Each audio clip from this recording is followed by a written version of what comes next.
Y continuando con los alegatos, doña Caterina Ñeco puede alegar abogada por su recurso. Muchas gracias, señor presidente.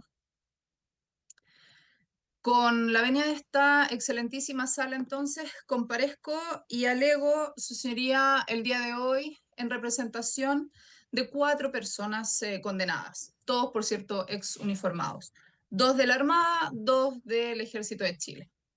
Así entonces, alego su señoría por las señoras Celinda Aspe Rojas y Berta Jiménez Escobar, ambas marineros segundo de la Armada de Chile en la época que nos importa, y por la señora María Angélica Guerrero Soto y el señor Iro Álvarez Vegas, ambos suboficiales del Ejército de Chile para la época. Todos condenados, como dije, y como pudimos escuchar de la relación, a la pena de 5 años un día como coautores del delito de secuestro calificado en contra del señor Víctor Díaz López.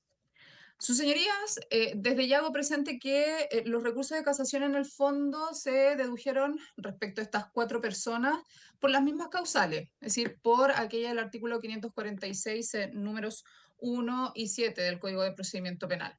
¿Por qué? ¿Por qué estas causales? Porque hemos considerado que el fallo impugnado ha incurrido en error de derecho, ¿verdad?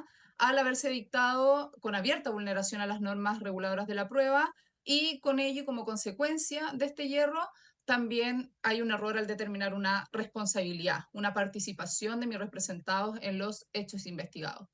Por eso, su señoría, es que voy a desarrollar mis alegaciones de una manera conjunta para todo ello, pero haciendo, por cierto, las debidas especificaciones dependiendo del caso que sea necesario. Recordemos, sus señorías excelentísimas, bueno, y tal como se señaló por el señor relator, la Ilustrísima Corte de Apelaciones decidió en el fallo que se busca impugnar condenar a mis representados, al igual en realidad como ocurre con prácticamente todos los encausados, condenarlos ahora como coautores, tras haber sido condenados como cómplices por el Tribunal de Primera Instancia. Y esto lo hace en circunstancias que, bueno, como voy a explicar, creemos no se encuentra acreditada ninguna participación, por lo menos de mi representado, en estos hechos. ¿Y en qué sostengo, su señoría, esta afirmación de falta de participación? Lo voy a ver caso a caso. Veamos caso a caso cuáles fueron las razones, en resumen, de la Ilustrísima Corte de Apelaciones para condenar como coautores a mis representados. Comenzando, su señoría, por la situación de la señora Berta Jiménez Escobar. Importante recordar, su señoría, esto está en el considerando 112 de la sentencia de primera instancia, donde el sustanciador es enfático y es claro en señalar expresamente que, voy a parafrasearlo, que los elementos analizados por él para condenar a la señora Berta Jiménez, dice que no reviste la trascendencia necesaria para generar la convicción de que ella participó directamente, ya sea en la detención, en los interrogatorios, en la tortura, incluso en los operativos. No hay elementos, dice expresamente, que la incriminen en calidad de coautora, ¿ya? Pero por haber trabajado en el cuartel de Simón Bolívar como secretaria del señor Morales Salgado, encargada de la parte administrativa y logística del cuartel, ella procuraba el abastecimiento y la comida y los materiales de la oficina. Todas esas son funciones que están reconocidas por el sentenciador, su señoría, pero ya me haré cargo de ellas. Dice que a pesar de ello, no, o por ello, no pudo menos que saber que Víctor Díaz se encontraba recluido en este cuartel y la condena como cómplice, que desde ya nos parece, su señoría, una decisión casi antojadiza, porque solo presume un actuar de cómplice sin que ello realmente se configure, no se configura una complicidad a nuestro juicio, ¿ya? Y en realidad ninguna participación, por lo tanto creemos debió absolverla. Pero ya voy a ahondar en ello porque es el mismo error, su señoría, argumentativo que comete también con mis otros 3 patrocinados. Para el caso de la señora Celinda Aspe, señala algo parecido, considerando 106 del fallo. Dice también que los supuestos elementos de cargo, relativo en este caso a la señora Celinda Aspe, permiten concluir que la encausada se desempeñó en el cuartel Simón Bolívar como subordinada también del señor Morales Salgado, durante el mismo periodo en que Víctor Díaz habría estado encerrado en este recinto. Ese es el mismo periodo, dice el sentenciador, en que Aspe Rojas habría efectuado ocasionalmente labores investigativas y que, al igual que muchos otros, habría sido también guardia ocasional del cuartel en la única entrada que existe respecto de este recinto. Y colige con eso, sucedería que mi representada actuó entonces como una agente operativa, ese es el concepto que utiliza, al interior de este cuartel, y no como una mera administrativa como habría declarado mi representada. Y por eso también añade la frase repetitiva: no pudo menos que saber que Víctor Díaz se encontraba encerrado y privado de libertad en esas dependencias.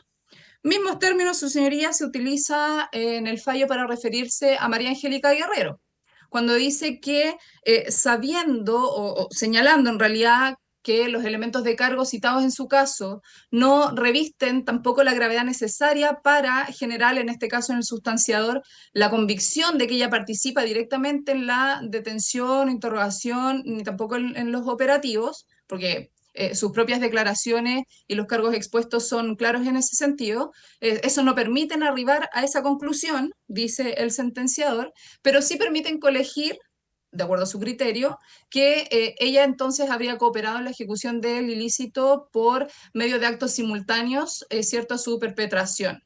Fins, principalmente, reitera, por su rol de guardia ocasional en el cuartel de Simón Bolívar, que es el lugar en el que se mantiene, ¿no es cierto?, encerrada la víctima por lo menos 4 meses. Por lo tanto, su señoría agrega respecto de María Guerrero Soto, que se tiene claro que fue un agente de la Brigada Lautaro que realizó investigaciones, labores de seguridad, pero por sobre todo dice hizo guardia en el cuartel, insiste en eso, resguardando el recinto en el que se sabía que estaba la víctima de estos autos, y por ello es que entonces también decide sancionarla en esa oportunidad como cómplice. Y finalmente, su señoría, respecto al señor Iro Álvarez Vega, mismo análisis, también señala que si bien los elementos de cargo que existen en su contra no reúnen los requisitos del artículo 488 para poder acreditar en un principio esta participación como autor, en ninguna de sus hipótesis, lo dice de hecho expresamente en su considerando, porque no permiten generar la convicción de que éste participa directamente en la detención, sí permitirían colegir que él cooperó en los mismos términos de mis tres representadas, básicamente por su rol de guardia ocasional en el cuartel Simón Bolívar, ya que es el lugar, insisto, donde se mantuvo encerrada a la víctima de estos autos. Ese es en resumen la circunstancia, la argumentación que repite el sustanciador prácticamente como un copiado y pegado, ¿no es cierto?, en cada uno de estos casos, para fundamentar su decisión de condena respecto de cada uno de mis representados. Pero no hace ningún análisis, su señoría, de las defensas esgrimidas por esta parte relativa a cada uno de ellos, en cuanto a cuáles habrían sido las labores que cada uno de ellos cumplía en esa época, el rango que cada uno de ellos ostentaba también para la misma época. O sea, y eso sumado, o sin olvidar, que los autores de estos hechos se encuentran confesos, y que en esas declaraciones, sus señores, si uno las analiza, las revisa con detalle, en ninguna línea se menciona o se vincula para nada a mis representados con estos hechos. Por esa razón, su señoría, es que, perdón, es que primeramente, por supuesto que apelamos del fallo de primera instancia, ¿ya? Y con esa misma información, ¿qué es lo que hace la Corte? A diferencia de lo que esta defensa estimaba debía ocurrir, confirma el fallo de primera instancia, pero con declaración de que ya no son cómplices, sino que ahora son coautores. O sea, los deja en una situación procesal peor, ¿no es cierto?, a pesar de estar acreditadas y reconocidas por el propio sustanciador en su fallo, porque los menciona cuáles eran las labores de mi representado, el rango de cada uno de ellos, el bajo rango que ostentaban para la época, el nulo dominio del hecho, etc. Y no señala, que es lo peor de todo, ningún actuar que permita a su señoría hoy día entenderlo como reprochable penalmente.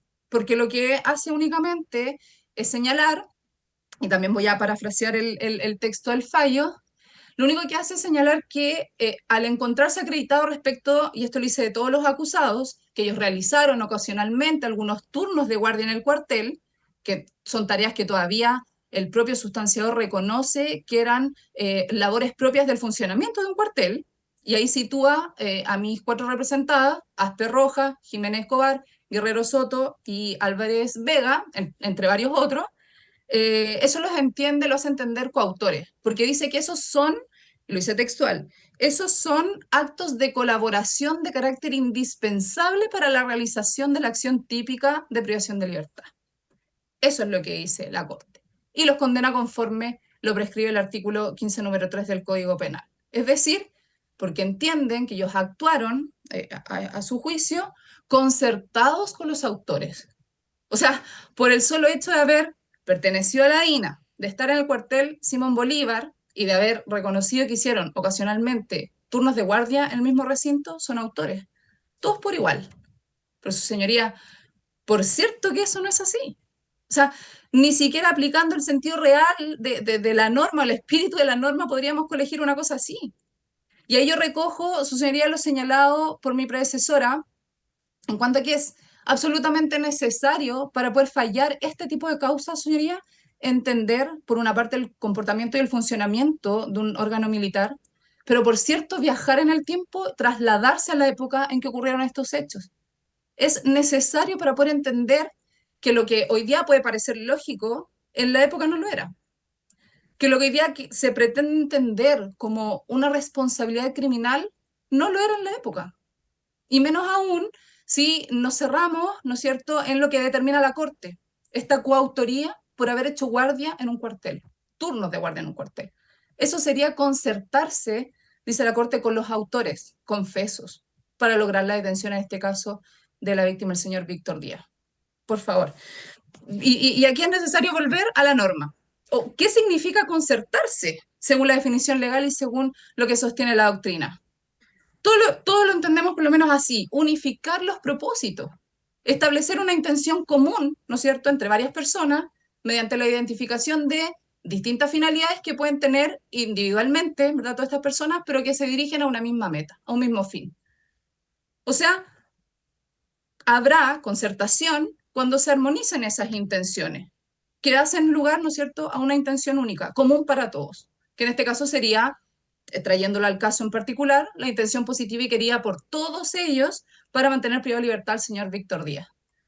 Y eso es súper importante, eso sería mencionarlo, importante el concepto, porque justamente esa intención común entre mis representados y los autores confesos de la detención de la víctima no existió, no se probó en la causa. Porque si uno lee, su señoría, ambos fallos, de primera y segunda instancia, no se menciona qué fue lo que hizo, por ejemplo, la señora Berta Jiménez, la señora Celinda Aspe, la señora María Angélica Guerrero Soto, el señor Iro Álvarez Vega. No se menciona nada distinto de lo que insistí en un comienzo, que ellos reconocen haber hecho turnos ocasionales de guardia en el cuartel, que es nada.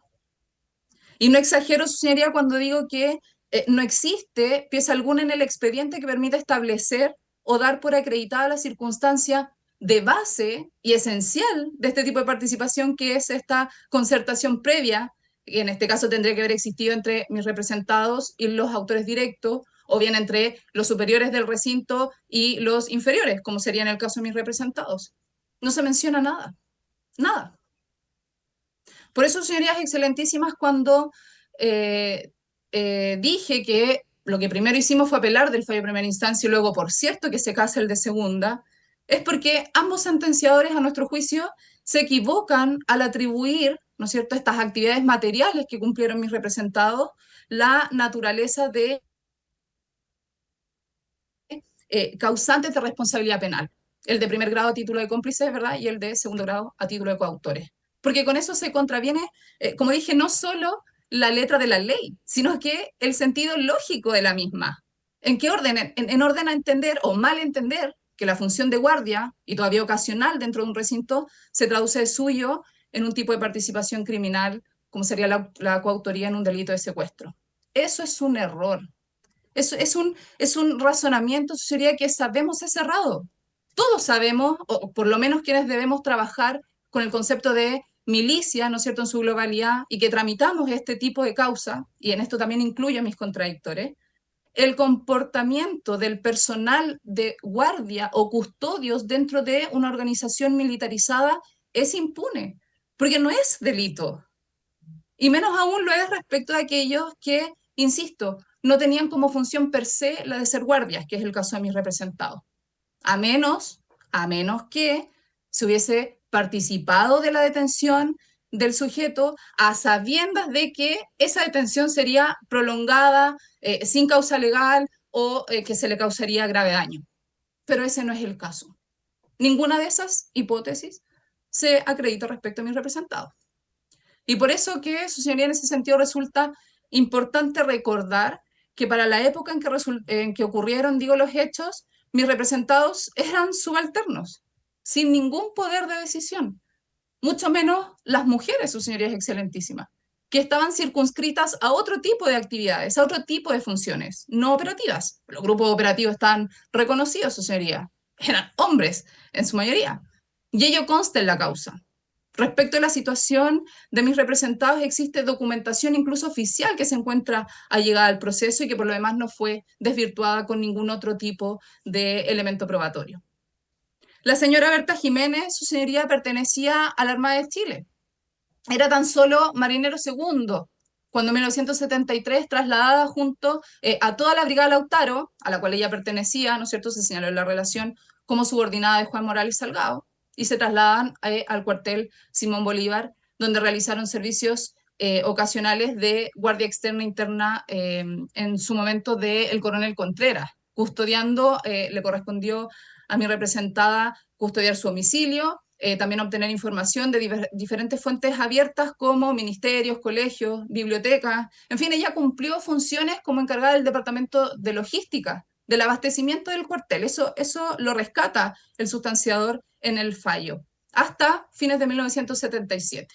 Y en la DINA nunca participó en detenciones de personas ligadas a partidos políticos o en allanamientos, interrogatorios, torturas ni muerte. No tiene vinculación, por cierto, porque no se prueba, ni ella tampoco lo reconoce, con la víctima de estos autos.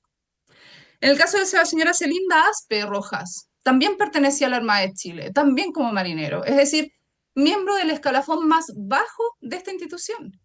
Y ella también tenía como función específica la de búsqueda de antecedentes y labores de seguridad, pero de la familia del general Manuel Contreras. Entonces, mientras cumplía sus funciones, la verdad es que pasó gran parte del tiempo fuera del cuartel de Simón Bolívar. Además de que, bueno, en ocasiones le correspondió, como a todos, efectuar labores de guardia en el cuartel Simón Bolívar, de manera ocasional. Pero esas no eran parte de sus funciones, como tampoco lo fue la de participar en operativos o en detenciones. ¿Por qué? Porque para ello existía un grupo de personas determinadas dentro del cuartel.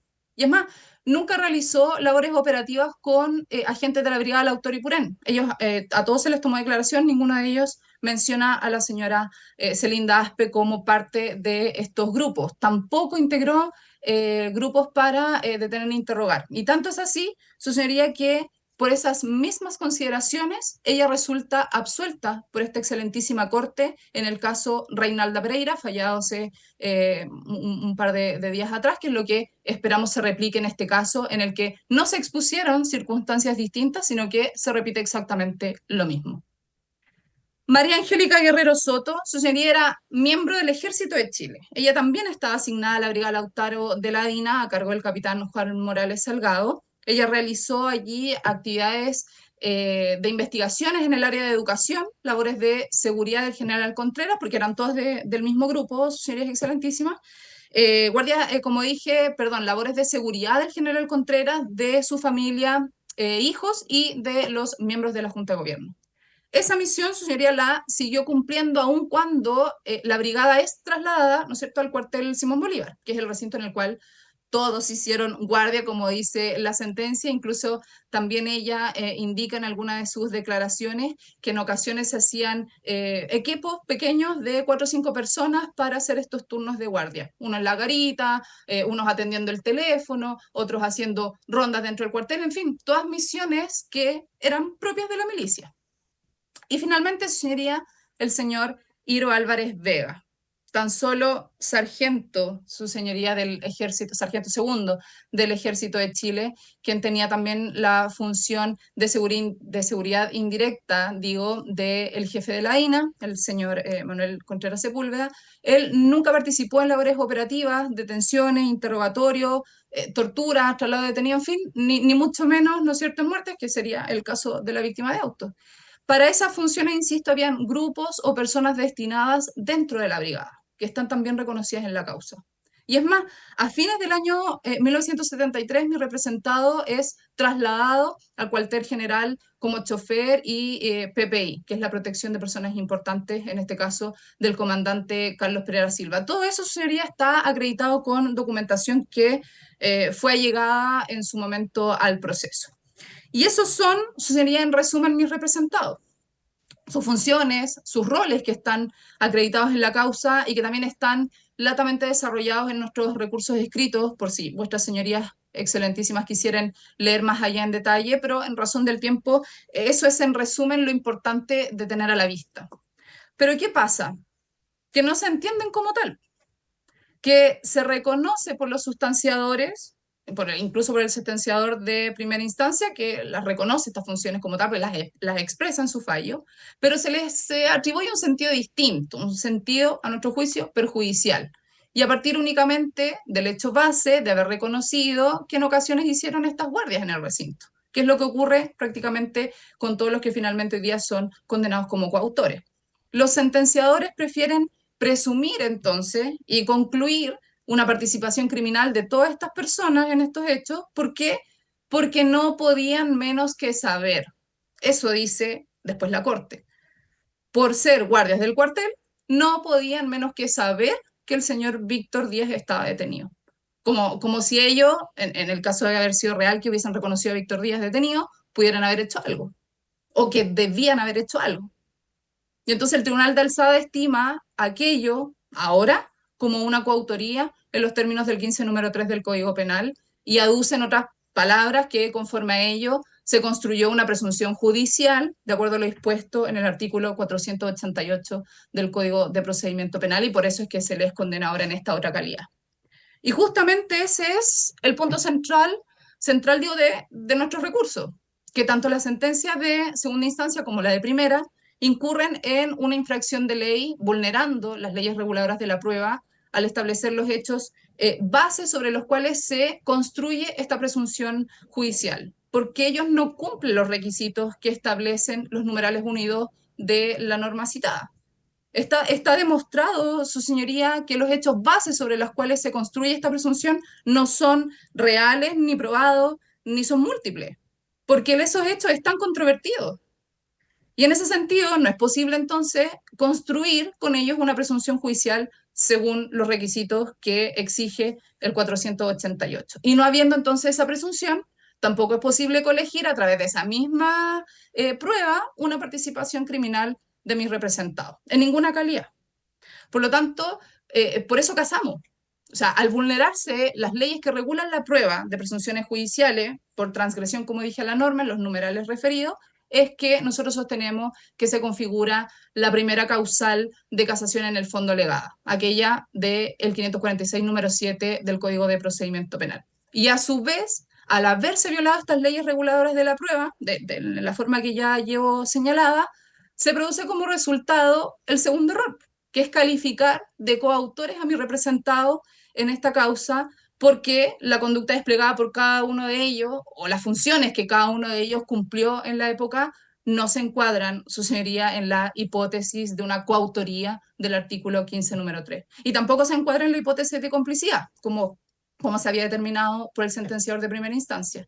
Y con eso se configura entonces la segunda causal de casación en el fondo, de acuerdo a lo que estipula el artículo 546, número 1 del Código de Procedimiento Penal, lo que nos lleva a concluir que ambas calificaciones son incorrectas. Por eso, señoría, y en razón del tiempo, es que por todo lo expuesto y entendiendo que lo que debió ocurrir aquí, porque no existe prueba real para poder en definitiva condenar a cada uno de mis representados como coautores, en realidad ninguna participación, es que debieron ser absueltos, que es lo que no ocurre. Y por eso, señoría, solicito se acojan los recursos de casación en el fondo deducidos en favor de cada uno de mis representados, anulando la sentencia impugnada y en su lugar, ¿no es cierto?, en la sentencia de reemplazo que se dicta al efecto, se determine que todos ellos no tuvieron participación en estos hechos y como consecuencia entonces deben ser absueltos en la presente causa.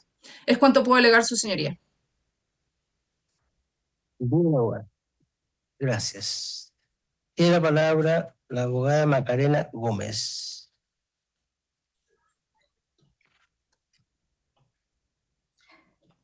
Muy buenos días, sus señorías excelentísimas. ¿Se me escucha bien?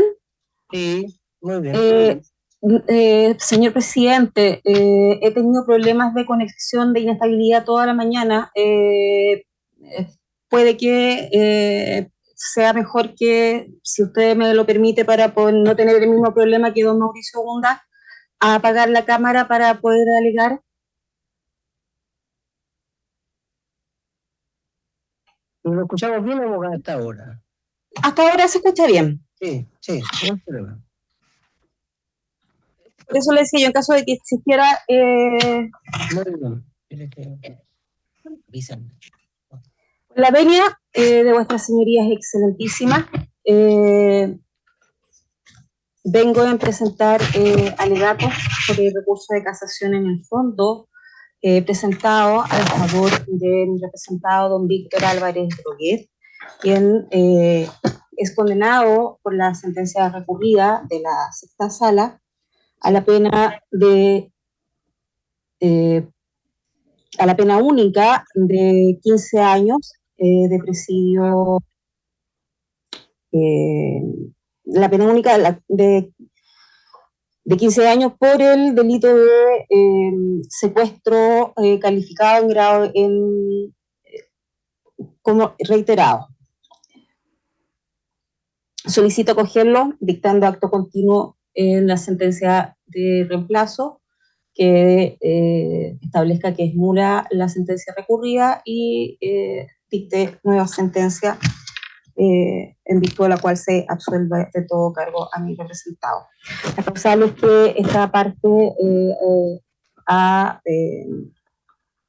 en virtud de las cuales se interpone recurso de casación son el 546 numerales 1 y 7 del Código de Procedimiento Penal en relación a las disposiciones que hay una falsa aplicación, los preceptos respecto de los cuales se interponen estas causales numerales 1 y 7, se relacionan también con el artículo, la infracción del artículo primero del Código Civil, 15, número 1, 141 del Código de Procedimiento del Código Penal, artículo 19 y 20 del Código Civil, artículo 19, número 3, inciso octavo de la Constitución Política de la República, y el artículo 109,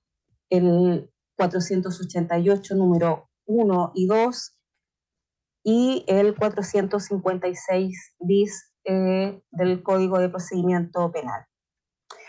Sus señorías excelentísimas, en cuanto a la causal primera del artículo 546,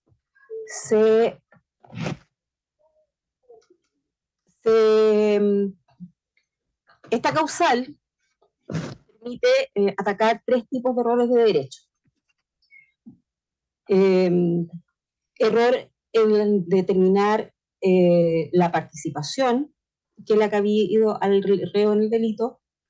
En segundo lugar, calificar los hechos que constituyen circunstancias agravantes, atenuantes o eximentes de responsabilidad. En tercer lugar, determinar el error al determinar la naturaleza y el grado de la pena. Nosotros alegamos que se ha cometido error de derecho y este consiste en la infracción de ley al determinar la participación que le cupo a mi representado en el delito. En relación a la infracción del numeral séptimo del artículo 546, esto es la violación de las leyes reguladoras de la prueba que hayan influido sustancialmente en lo dispositivo del fallo.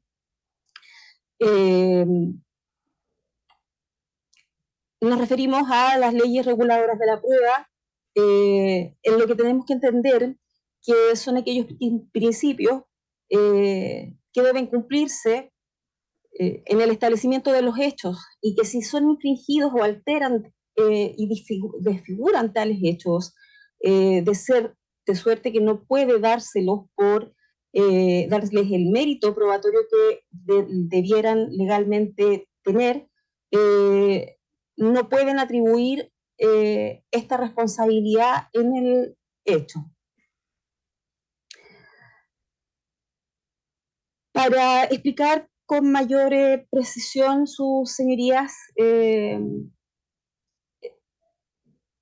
estas alegaciones en cuanto al el numeral primero y séptimo, debo señalar que en el considerando 174 de la sentencia de primera instancia se encuentran los elementos de cargo en virtud de los cuales se establece la condena de mis representados, la responsabilidad. Estas 15 piezas que se utilizan para vincularlo causalmente en los términos del artículo 15, número 1, con 8 secuestros calificados en la sentencia de segunda instancia, porque en la primera son 2 que lo hacen como cómplice. Acá en la recurrida es como coautor de los 8, de todos los delitos de secuestro. Concluye categóricamente que en virtud de aquello mi representado colaboró en las detenciones, participó en la materialización del ilícito. Sin embargo, de estos elementos de cargo es difícil poder obtener establecer estos hechos. Debo señalar que mi representado es don Víctor Álvarez Droguet. Él ingresó al ejército de manera obligatoria, cumpliendo el servicio militar obligatorio. Él era conscripto en San Bernardo y mientras se encontraba realizando su servicio militar es llamado a este curso de inteligencia que todos sabemos fue realizado en Roca de Santo Domingo y después pasa a pertenecer a la DINA. Pero las funciones de mi representado en esta escala o en esta jerarquización del ejército, de las Fuerzas Armadas en esos momentos, era la de un simple conscripto, un soldado, o sea, que no tenía mayor incidencia en la planificación, en la ejecución de los hechos. Considerando 174, se invocan 15 elementos, como señalo. Hay declaraciones de don Carlos Torrejón Gatica, don Carlos Miranda, Carlos Eusebio López Inostroza, Leonel de la Cruz Medrano Rivas, Carlos Ramón Rinaldi y Hugo Luis Castillo Ovalle. De estas declaraciones, lo único que puede deducirse de sus señorías, que son declaraciones de personas que también pertenecían a la DINA, es que mi representado pertenecía a la DINA, que era guardia, que hacía las funciones de guardia, en algunas ocasiones acompañada en operativos, pero no hay declaraciones, de hecho, de los 15 elementos, son 10 declaraciones, hay 4 incluso atestados dentro de este considerando 174, que nada dicen respecto de mi representado, ni siquiera hacen mención respecto de él. En el caso de la infracción al artículo 100 141 del Código Penal, por falsa aplicación, deben concurrir requisitos copulativos. En primer lugar, un sujeto activo, en este caso mi representado, que tiene que privar a una persona de su libertad, encerrándolo o deteniéndolo. En segundo lugar, que dicha privación de libertad sea ilegal. Y en tercer lugar, que el encierro o retención se extienda por más de 90 días o que resulte grave daño a la víctima. Resulta que de las declaraciones de las cuales el ministro elabora las presunciones, nada dicen de la intervención de mi representado en calidad de autor material de ninguno de los hechos de esta figura del 141.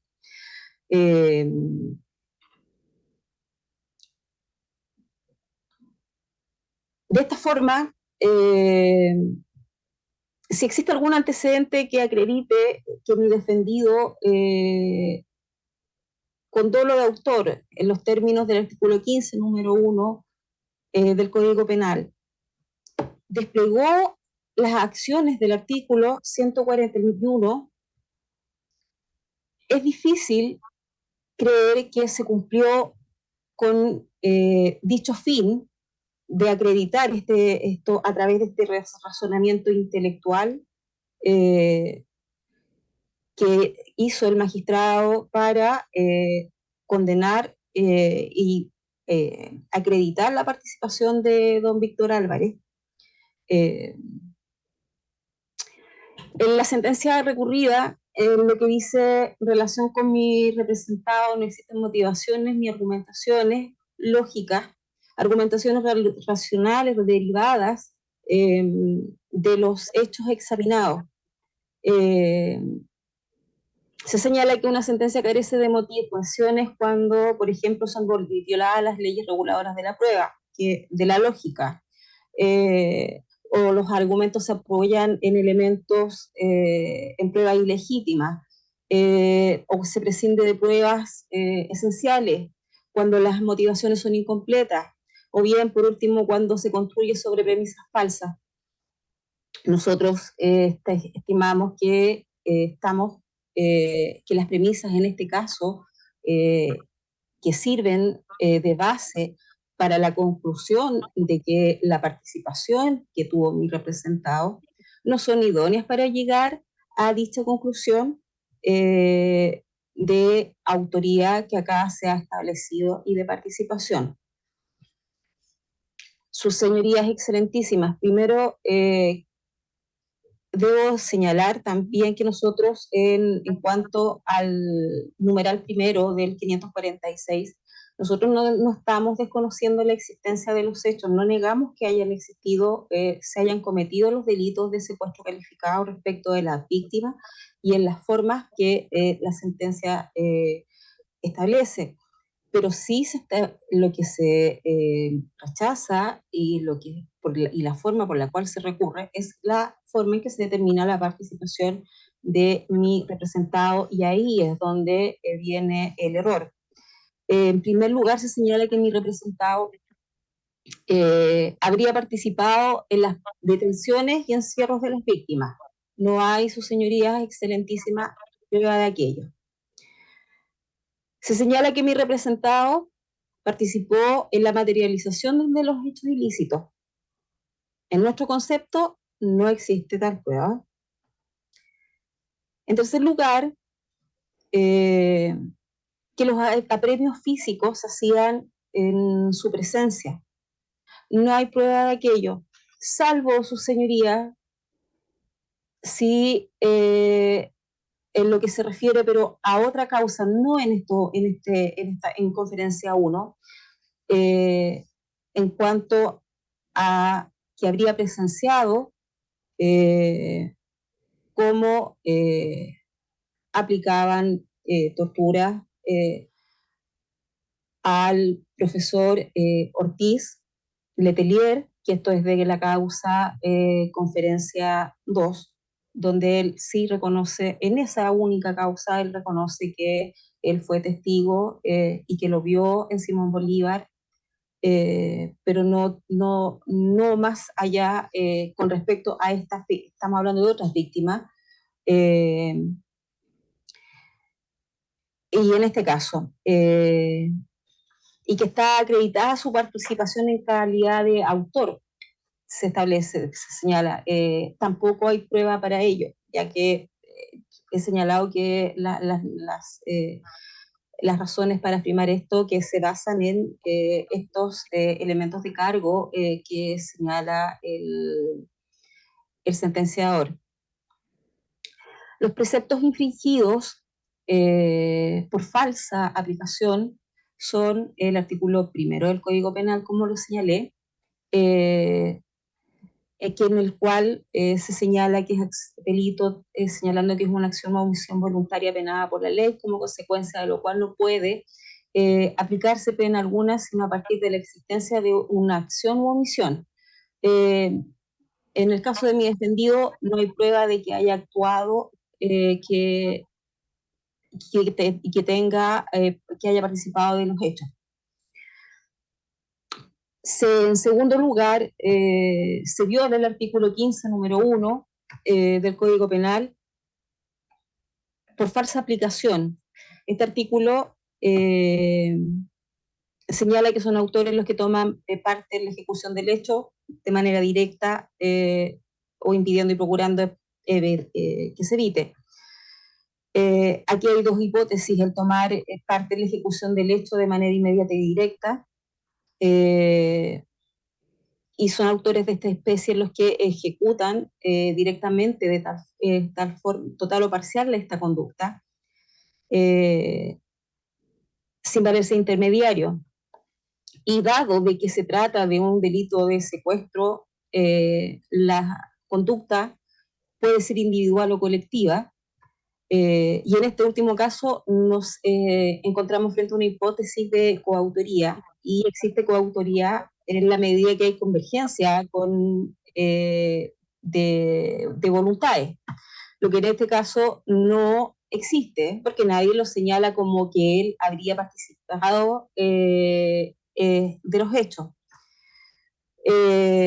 La segunda hipótesis de este artículo 15, número 1, es tomar parte en la ejecución de un hecho impidiendo, procurando impedir que se realice.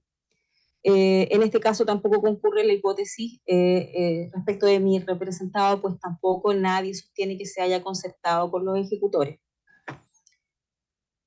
Se viola el artículo 141 del Código Penal por falsa aplicación, porque como ya he señalado, se atribuyó a mi representado el secuestro calificado de 8 víctimas, en circunstancia que este no ha desplegado acción alguna destinada a privar de libertad a ninguna persona, ya sea encerrándolo o deteniéndolo. En cuarto lugar, se viola el artículo 19 y 20 del Código Civil por falsa aplicación. Sus señorías excelentísimas conocen de sobra estos preceptos que se refieren a la interpretación de la palabra. Las palabras de la ley deben estarse su tenor literal, como lo señala el artículo 19, y si están definidas por el legislador a la definición que se le ha entregado, según podemos desprender del artículo 20. Así, por ejemplo, cuando en el artículo 15, número 1, se señalan términos tales como tomar parte, ejecución del hecho de manera inmediata y directa, impidiendo, procurando impedir que se evite, dichos términos deben ser interpretados de manera literal en su defecto, en su significación legal. En el caso de auto, se ha dado por concurrente una participación criminal de manera inmediata y directa, en circunstancia que desde el punto de vista literal ni legal concurre en esos términos en la misma especie. Por último, en cuanto a lo señalado en el artículo 19, en el número 3, inciso octavo de la Constitución Política de la República, que consagra el principio de tipicidad, previene que ninguna ley podrá establecer penas sin que la conducta que se sancione esté expresada en la ley. Así se establece que las penas solo pueden aplicarse respecto de conductas activas o omisivas descritas en la ley, y con ello excluye del ámbito la penalidad de todo evento que no constituya conducta, como ha ocurrido en el caso de mi representado.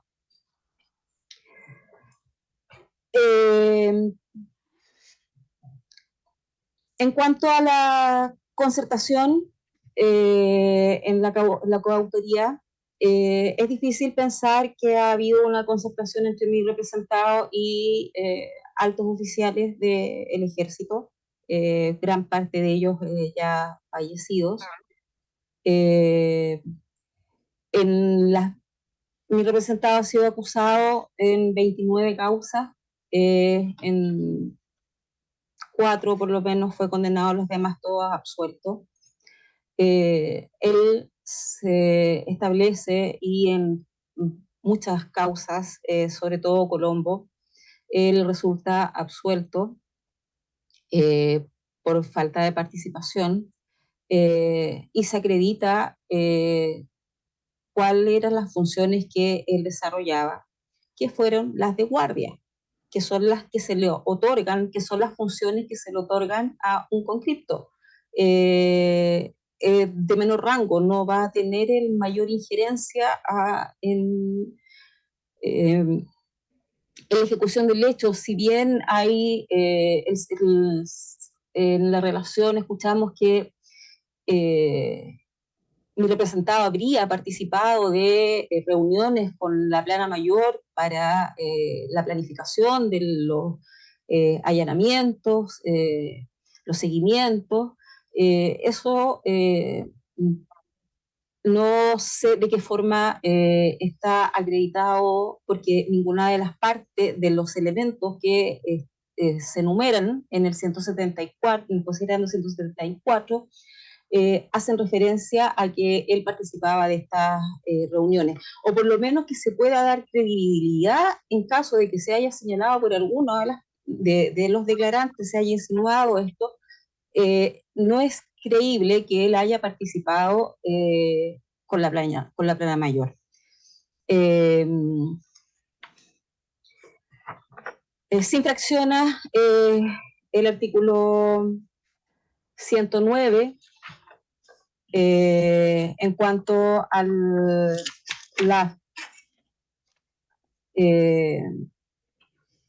la forma de investigar con igual celo por parte del juez. Por falsa aplicación, lo mismo con el artículo 456 bis y 488 del Código de Procedimiento Penal, el 488 número 1 y número 2, en cuanto a las presunciones, que es lo que se puede atacar de acuerdo a la causal séptima del artículo 546.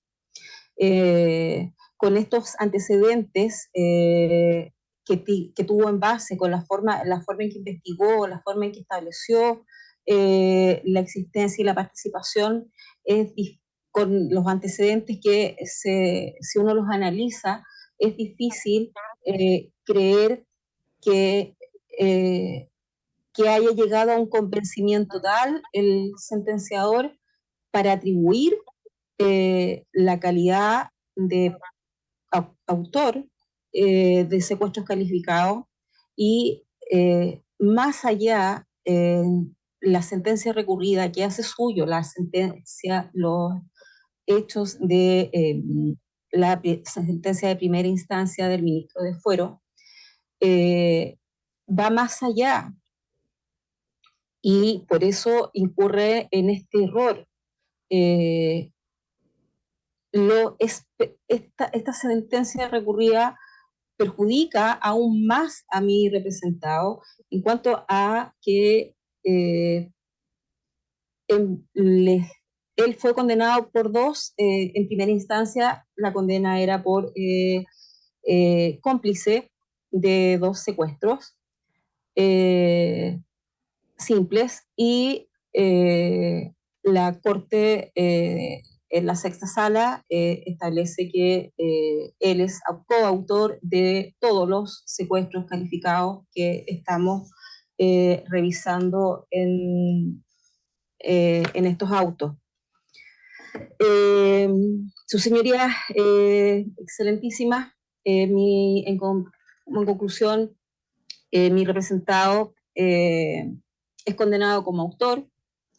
Queda la impresión, y como ya lo han señalado algunos colegas, que el hecho determinante para establecer su participación, su actuar inmediato y directo, es el haber pertenecido a la vida. Como ya pertenece a el pertenecer a una institución que no es considerada ilícita,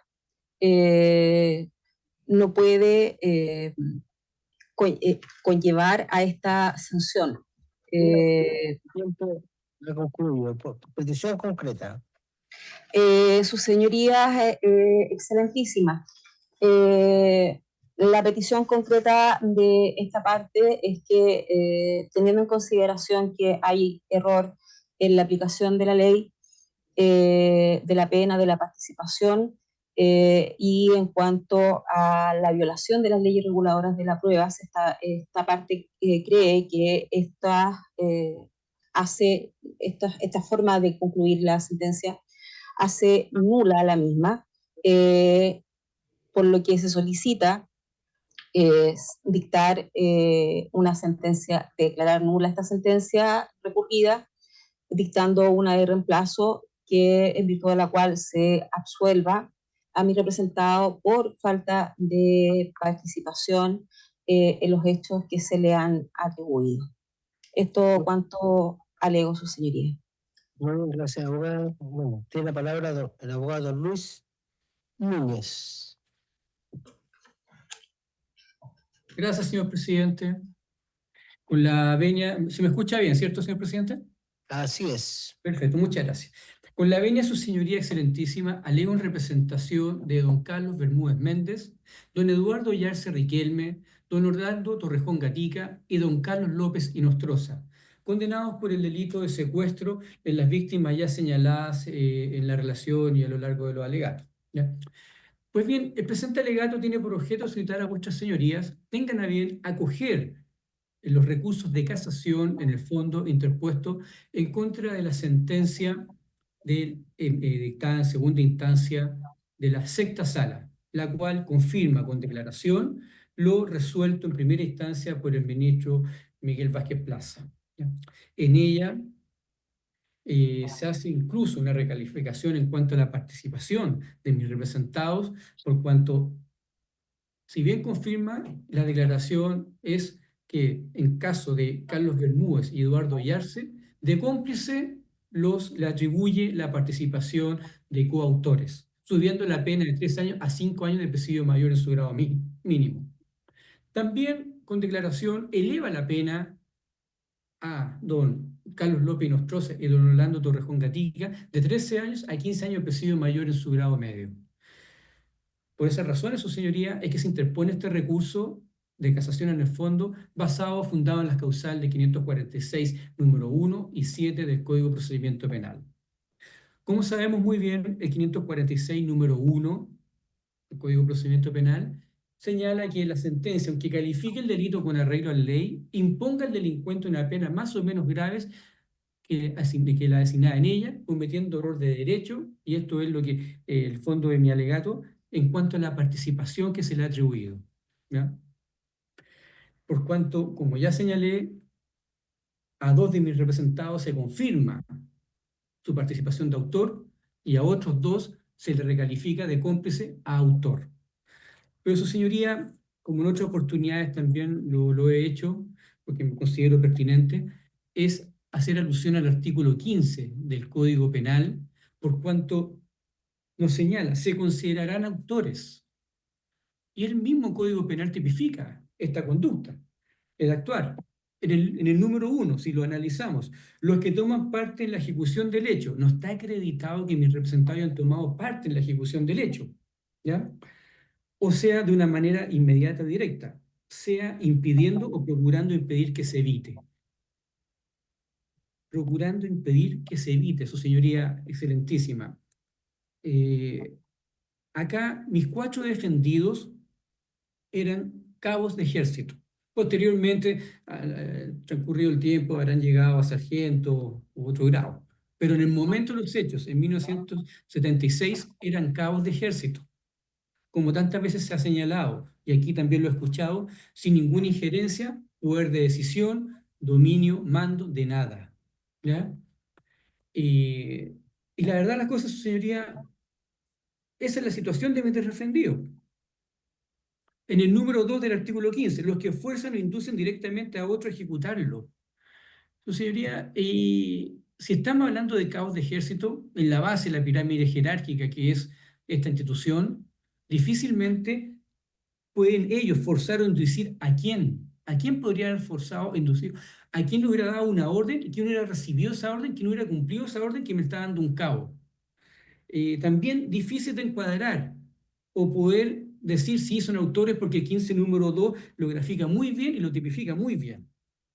Cabos de ejército, ninguna orden. Número 3, los que concertaban para su ejecución.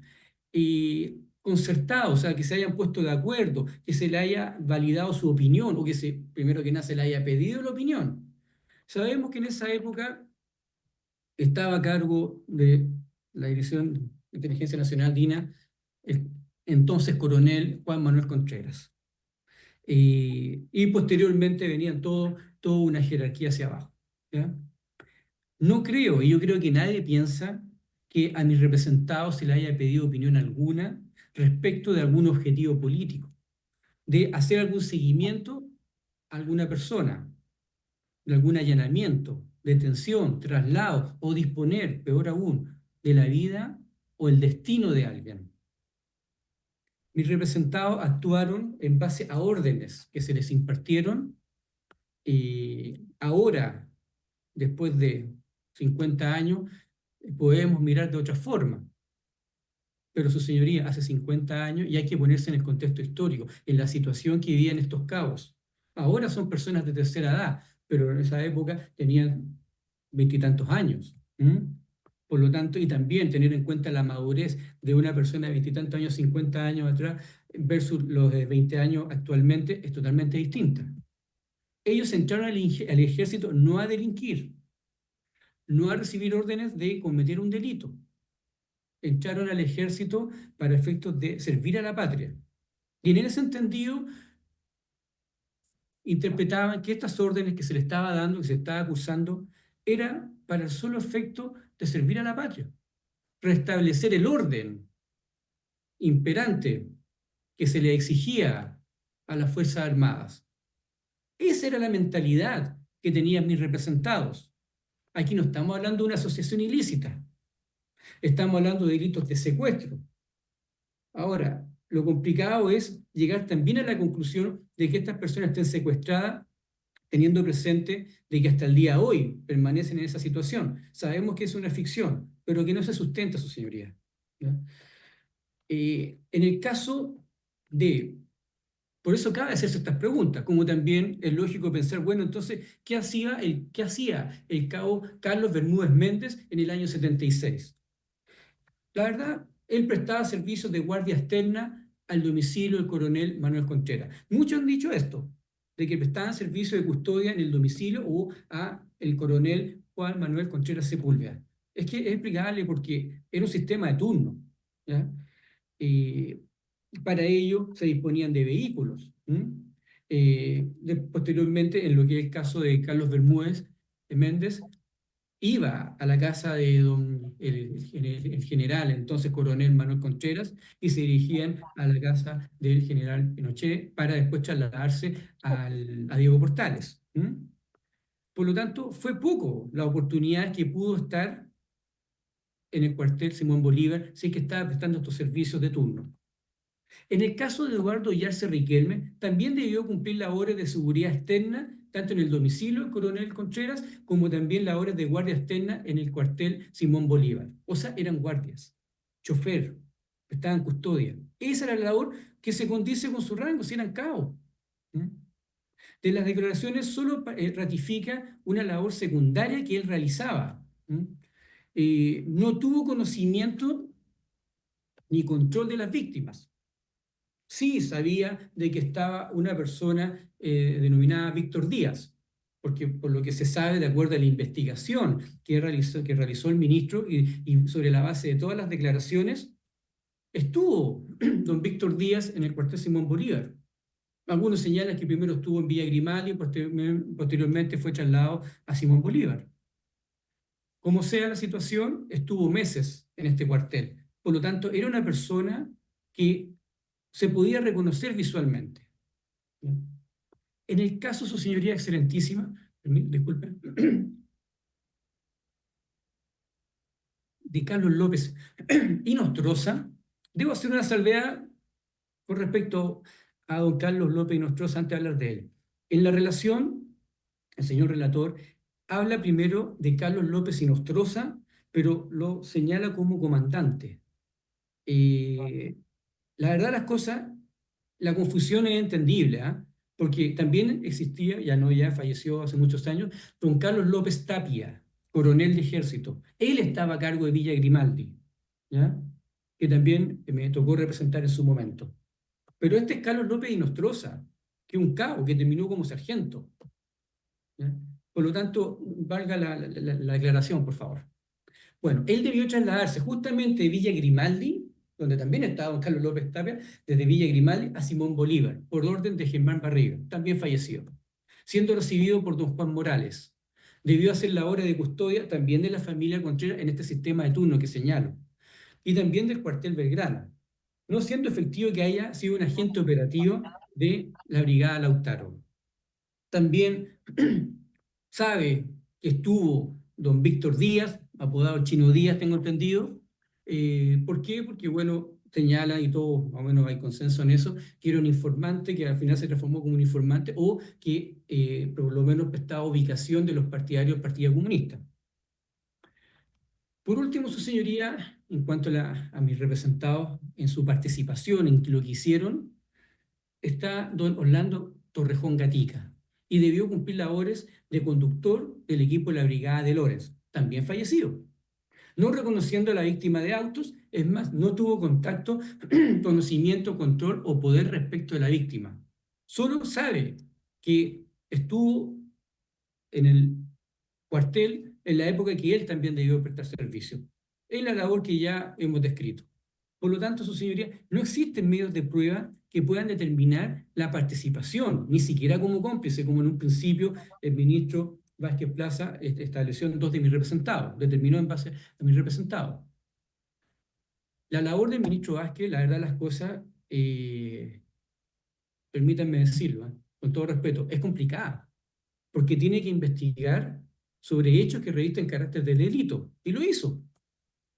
Pero hechos pretéritos, ocurrió hace 50 años, en que no hay medios de prueba para poder determinar, no digo fácilmente, pero sí poder llegar a determinar la participación de mi representado. Él logra determinar los hechos que revisten carácter de delito, pero no logra, y es por eso que se interpone este recurso, determinar la real participación que le cabe a estos 4 cabos de ejército, ¿no? Más allá de lo que he expresado y que, tu señoría, es por ello que también este recurso de casación en el fondo se funda en el artículo 546, número 7. Esto es el vulnerar las normas reguladoras a la prueba y que ha infringido sustancialmente los dispositivos del fallo.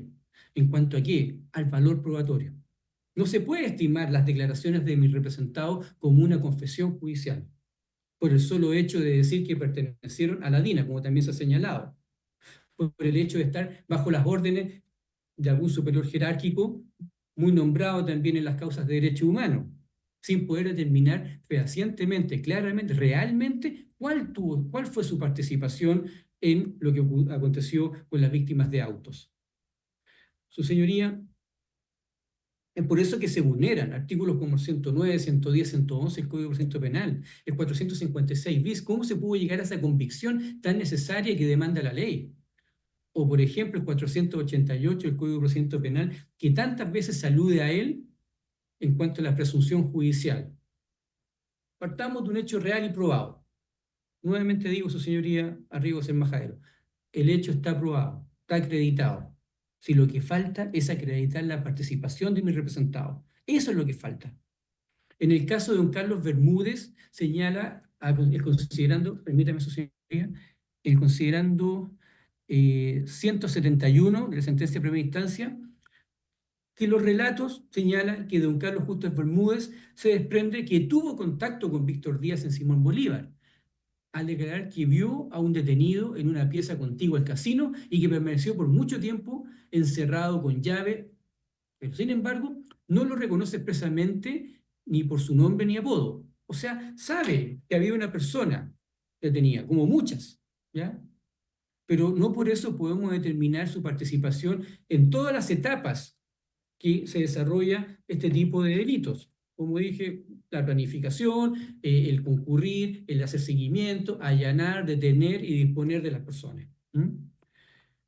Su señoría, en el caso de Eduardo Yarse, a Fojas, 119 de la sentencia de primera instancia, reconoce por la fotografía a don Víctor Díaz, de aproximadamente 62 años, buena apariencia, habla que es cojo o que tiene un tema al caminar, letrado, culto, buen lector, que circuló libremente por el cuartel, que almorzaba con ellos y que incluso les preparó la comida, detenido por agentes de la DINA y Lorenz, y que permaneció 6 meses en el cuartel. Señala además que residió en Simón Bolívar, mi representado, entre 1976 y 78, pero aclara que nunca fue parte de tortura, interrogatorio, allanamiento, muerte, etc. Y realizó labores de seguridad. Por cuanto llegaron agentes de Loren y Barriga, se fusionaron con las brigadas y Morales Salgado, que está a cargo del cuartel Simón Bolívar, los reunió para pedirles que prestaran colaboración. Pero falta determinar en qué consistió esa colaboración. No hay prueba que lo determine. Don Carlos López Inostroza, en el considerando 523 de la sentencia de primera instancia, señala que se reconoce integrante de la Brigada Barriga, asentada en Villa Grimales, que tuvo la misión de trabajar por el tema del Partido Comunista, entendiendo por tal ubicar, detener a miembros, tratando de llegar a la jefatura del partido. Participó en puntos fijos, seguimientos, detenciones de personas, tanto en la vía pública como en recintos privados. Sin embargo, señala la sentencia, no efectúa un reconocimiento de participación que pueda estimarse una confesión. Por cuarto, atañe durante su turno, no hubo novedades. Paralelamente sostiene que no tuvo participación en la detención de Lenin Díaz y Eliana Espinosa Fernández, ni tampoco en allanamientos.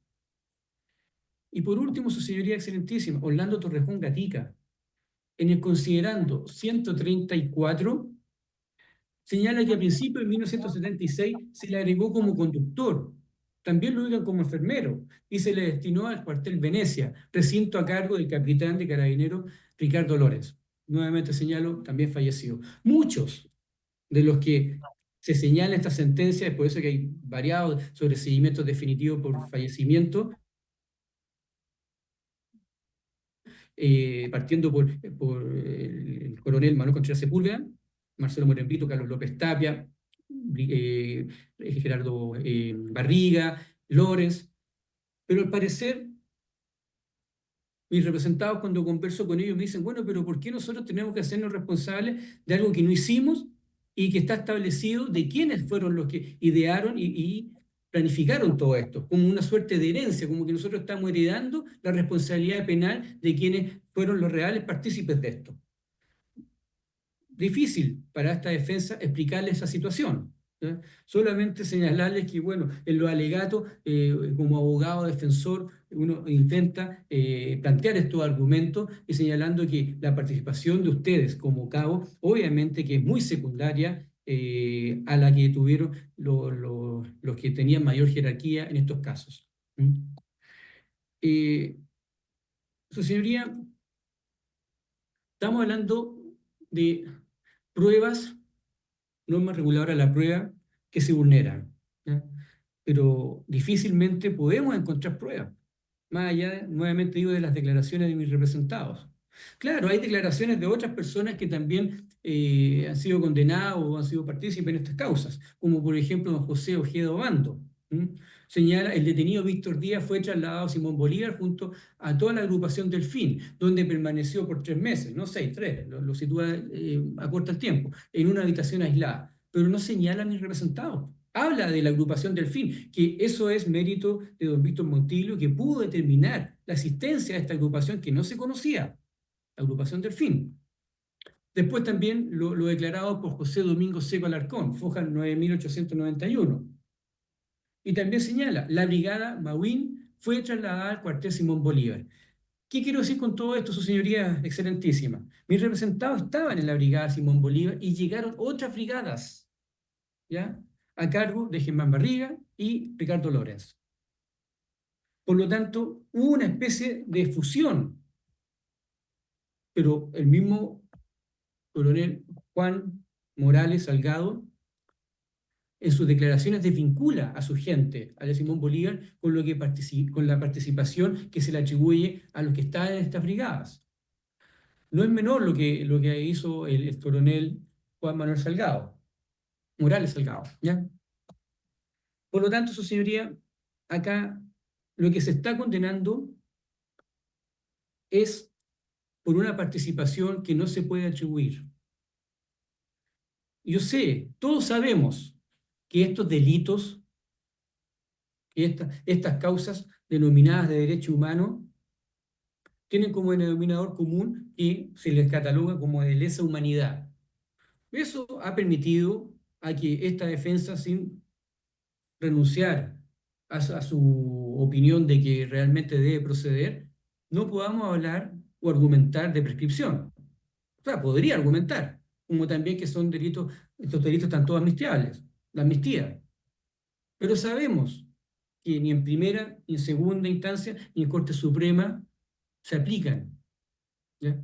Por lo tanto, su señoría, esta norma, esta ley 20.357 del 18 de julio del 2009, que recién tipifica, después de 30 y tantos años, la lesa humanidad, entonces, ¿cómo entendemos que tampoco se aplica la irretroactividad de la ley penal? Que no la podemos considerar lesa humanidad. Pero, ¿qué me van a decir? No se preocupe, si olvídese la ley por último, pero están los tratados internacionales.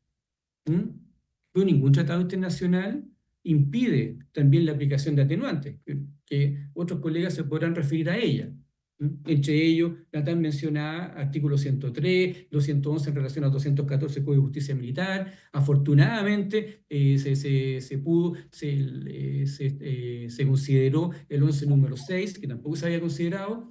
Entonces, su señoría, estamos en una situación de que se está condenando a personas de la tercera edad. También se podrá decir, bueno, pero ¿qué importa eso?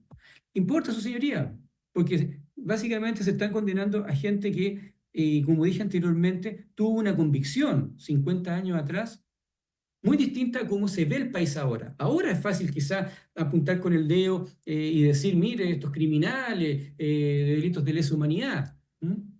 Pero en esa época y habrá que ponerse ese contexto histórico. Se han hecho reportajes, documentales, libros, me imagino que alguna gran película, pero los que vean o que lean en tiempo más, años más, se preguntarán, bueno, pero ¿por qué la justicia condenó a cabos sin no haber tenido ninguna participación o ni un peso en cuanto a la decisión de lo que se tomó en esa época? ¿Ya? Y se condenó justamente cuando los que tuvieron la participación ya no estaban. Yo me acuerdo un colega dedicado a los derechos humanos, siempre señalaba por prensa, decía en la prensa, mire, si yo estoy por los que dieron las órdenes, no por los que las recibieron, porque bueno, ahí ¿qué participación se les puede atribuir? Es problema es que después cambió un poco el discurso porque, como dije anteriormente, se murieron los que daban la orden y quedan ellos. ¿Mm? Y muchas veces se han reabierto causas en que se han muerto todos. Bueno, pero veamos quién está vivo para un recurso, un autoprocesamiento para mantener viva esta causa. ¿Ya? Los motivos no los sé, quizás puedo pensar en ellos, pero lo que me atañe es mis defendidos, mis 4 representados, su señoría excelentísima, en cuanto a que se le está condenando sin poder acreditar el ministro y la Corte de Apelaciones que ratifica esto y más encima con declaración la participación de mis defendidos. Su señoría, he acortado mi alegato porque muchas de las cosas que se dijeron, las dijeron mis distinguidos colegas, sobre todo señorita Catiñeco y Karen Valenzuela. Por lo tanto, solamente pedir que acojan este recurso de casación en el fondo y que se invalide esta sentencia y se determine que mis representados no tuvieron participación en los hechos por los que fueron condenados. Muchas gracias por escucharme, su señoría excelentísima. Bien, a usted, abogado. Tiene la palabra la abogada Viviana Ortega.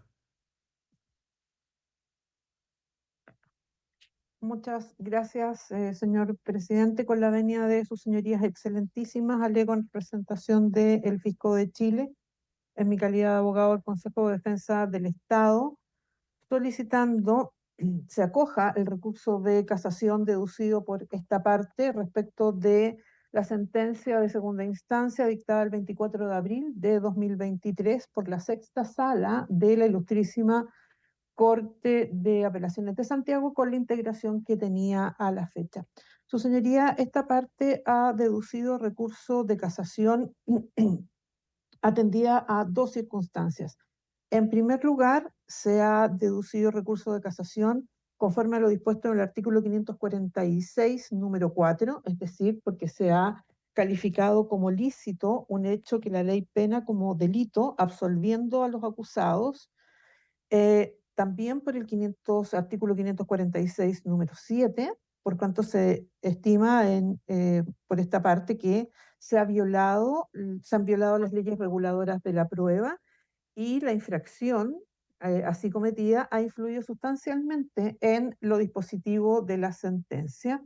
Y por último, por el artículo 546, número 1, por cuanto la sentencia, si bien hace la calificación de los hechos conforme a la ley, impone una ley más o menos grave, en este caso menor, atendiendo a el desconocimiento de las circunstancias, en este caso particular, agravantes de la responsabilidad de los autores y fijando entonces una pena inferior. En cuanto a la primera causal de casación, su señoría, la sentencia de segunda instancia del 24 de abril, además de la de 14 de febrero y que es una complementaria, termina absolviendo a don Hugo Hernán Clavería Leiva, a don Jorge Javier Soto Torres, a don Raúl Alberto Soto Pérez, a don Juan Carlos Escobar Valenzuela, a don Jerónimo del Carmen Neira Méndez, a don Pedro Mora Villanueva, a don Jorge Marcelo Escobar Fuentes y a don René Miguel Rivero Valderrama, de los cargos que se les formularon como coautores de los delitos de secuestro calificado de don Mario Jaime Zamorano Donoso y Onofre Jorge Muñoz Puté, perpetrados el día 4 de mayo de 1976, del secuestro de don Uldarico Donaire Cortés y don Jaime Patricio Donato Avendaño, cometidos a partir del 5 de mayo de 1976, doña Elisa del Carmen Escobar Cepeda, perpetrado el día 6 de mayo de 1976, don Lenin Adán Díaz Silva, cometido el día 9 de mayo del mismo año, doña Eliana Marina Espinosa Fernández, perpetrado a partir del 12 de mayo también de 1976, y don Víctor Manuel Díaz López, perpetrado a partir del 12 de mayo de 1976. Y en segundo lugar, su señoría, no se ha aplicado las circunstancias agravantes de ensañamiento y premeditación, imponiendo una pena menos grave a los condenados Juvenal Alfonso Piña Garrido, don Juan Hernán Morales Salgado, don Sergio Orlando Escalona Acuña, doña Gladys de las Mercedes Calderón Carreño y don Jorge II Pichumán Curiqueo, como autores del delito de homicidio calificado de don Víctor Díaz López, y por lo tanto esta sentencia es susceptible de ser recurrida. Sus señorías, en cuanto a la primera causal que se invoca, la del artículo 546, número 4, que como ya he señalado, corresponde a calificar como lícito un hecho que la ley pena como delito, absolviendo a el acusado. El error de derecho en que incurre el fallo consiste en haber confirmado la sentencia de primera instancia que absolvió a los acusados ya señalados por los secuestros de las víctimas, que también ya he enumerado y en razón del tiempo no voy a reiterar. Sus señorías, la causal, la razón invocada por el juez de primera instancia y también que es acogida por el fallo de apelación, toda vez que hace suya la sentencia de primera en todo aquello en que no ha sido modificado, establece que estos absueltos deben serlo toda vez que no hay antecedentes que permitan establecer su participación en estos delitos de secuestro. Y básicamente lo que establece el tribunal es que por los propios dichos de los acusados, estos no tuvieron participación porque todos señalan haber sido guardias de perímetro y que estaban a las afueras de o el centro de detención de conferencia, perdón, de Villa Grimaldi o de Simón Bolívar. Sus señorías, este argumento ha sido reiterativo en todos los guardias, en todos aquellos que se desempeñaron como guardias y siendo miembros activos de la Dirección de Inteligencia Nacional, de la DINA. Y ha sido muy fácil el establecer su condición de guardias de perímetro porque evidentemente entre todos aquellos que tienen esa misma destinación se cubren y señalan que efectivamente solo cumplían funciones de esta naturaleza. Sin embargo, la propia sentencia de primera y de primera instancia, hecha suya por la de segunda, contiene antecedentes que nos permiten establecer que esa destinación de simples guardias de perímetro no es tal. Ello sin perjuicio, sus señorías, que cuando tenemos a personas secuestradas, cuando tenemos personas privadas de su libertad, sometidas a prisión en 2 centros de detención, el último, el centro de detención y tortura más sangriento de todos aquellos que tuvo la DINA, que es Simón Bolívar 8800, lugar del que nadie salió con vida, que era en definitiva un centro de exterminio, porque las víctimas pasaban de los otros centros de detención a Simón Bolívar para allí ser exterminadas, y no me voy a extender en la forma del exterminio de las víctimas, más allá de señalar lo que sus señorías ya conocen, pero me parece pertinente reiterarlo. Las víctimas de Simón Bolívar, su señoría, una vez que ingresaban a ese lugar, que estaba resguardado por guardias supuestamente únicamente de perímetro, como los absueltos, eran inoculadas con pentotal. Una vez inconscientes, eran guardadas como si fuesen objetos en bolsas, una por la cabeza y el tronco y la otra por las piernas, amarradas a un riel de tren y luego subidas a un helicóptero Puma y luego lanzadas por la escotilla hacia el mar, y desde allí no hemos sabido nada más de ellos, salvo por don Víctor Díaz, que desafortunadamente falleció por un acto homicida distinto en la propia sede de Simón Bolívar. Pues bien, sus señorías, la sentencia, como he señalado, señala que no hay mayores antecedentes que los dichos de estos guardias, por cuanto solo habrían sido guardias de perímetro. La verdad, su señoría, es que ello no es así, que si atendemos a los antecedentes que constan en esta causa y a las normas legales que se entienden infringidas, que es el artículo 488, números 1 y 2 del Código de Procedimiento Penal, en cuanto que se refiere a las presunciones judiciales, que deben cumplir con dos requisitos. Uno, para que la prueba sea completa, se requiere que se funde en hechos reales y probados. De esto no nos cabe duda, los hechos ocurrieron, evidentemente están probados, tenemos condenados en esta causa, tenemos otras muchas causas de esta misma naturaleza en las que los hechos han sido probados y que se funden en hechos reales y que sean estos hechos múltiples y graves. Pues bien, nuestros tribunales le han dado a las normas reguladoras de la prueba el carácter de una norma legal y que debe ser respetada. Las normas reguladoras de la prueba son aquellas directrices o pautas fundamentales que han sido impuestas por la ley y que se encargan de determinar los diferentes medios probatorios, el procedimiento, la oportunidad en que deben ofrecerse dichas pruebas, cuándo deben aceptarse, cuándo deben rendirse dichas probanzas y ponderarlas de manera ajustada a las potestades de los sentenciadores y de esta forma conducir a una correcta decisión del juzgamiento. Que se trate de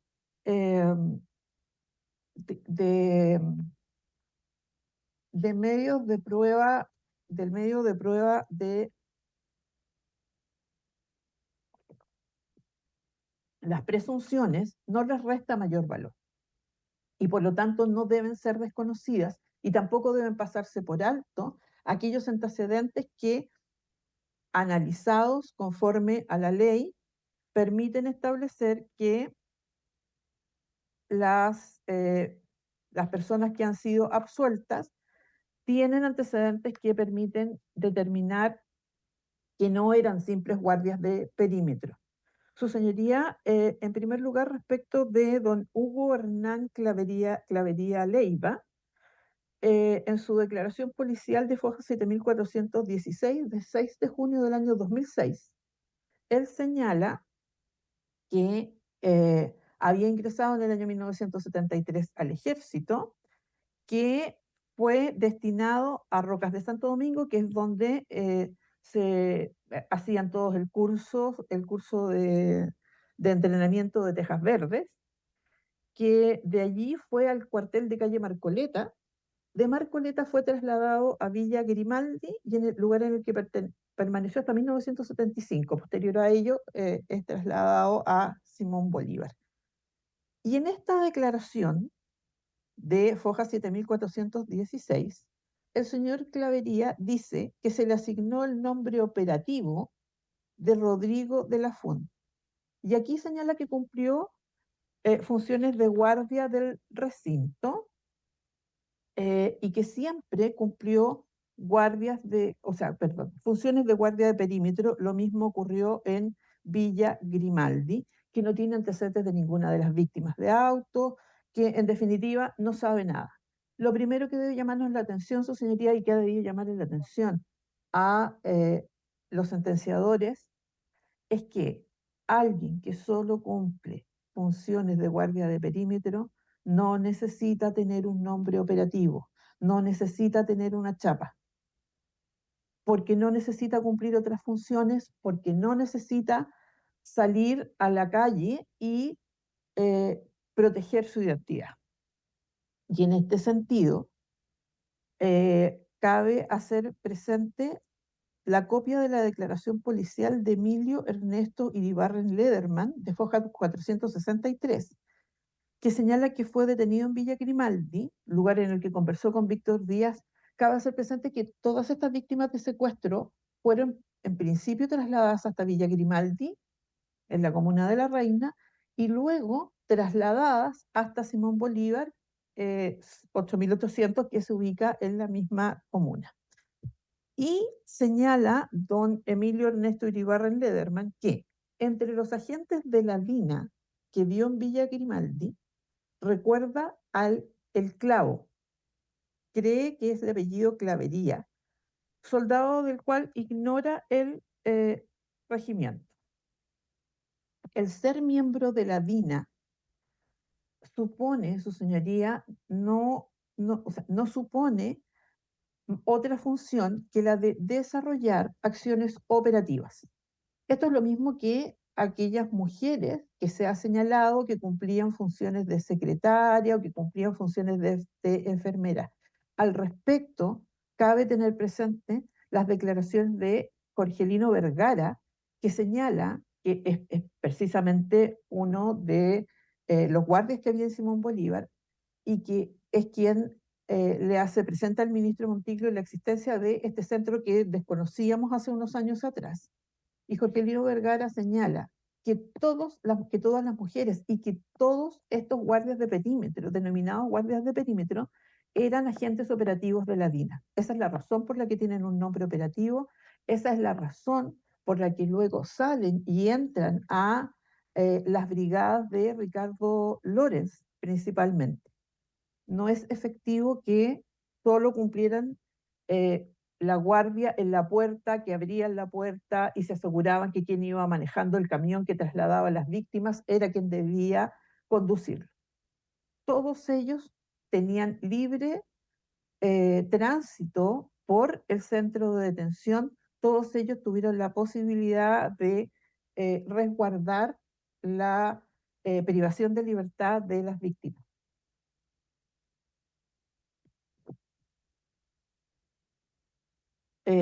Hay atestado de Luz Arce Sandoval, a foja 629, que señala que el Clavo, Hugo Clavería, era guardia de la DINA, lo vio en el cuartel Ollagüe y luego en Villa Grimaldi.